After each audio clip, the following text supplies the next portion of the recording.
بسم اللہ الرحمن الرحیم وخلق الجان من مارج من نار، سورہ رحمان آیت نمبر 15۔ اور جن کو آگ کے شعلے سے پیدا کیا۔ اللہ تبارک و تعالیٰ نے اس آیت کریمہ میں بتلا دیا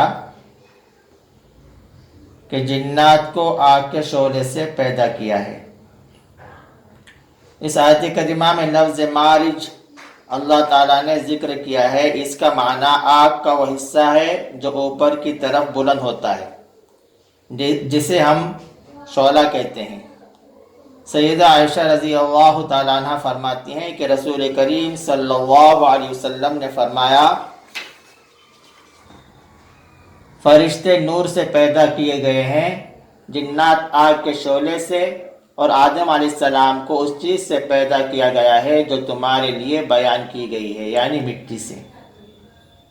فرمان الہی ہے وَالْجَانَّ خَلَقْنَاهُ مِن قَبْلُ مِن نَارِ السَّمُومِ، اور جنوں کو اس سے پہلے لو کی آگ سے ہم نے پیدا کیا ہے، یعنی جنات کو انسانوں سے پہلے نار سموم سے پیدا کیا ہے۔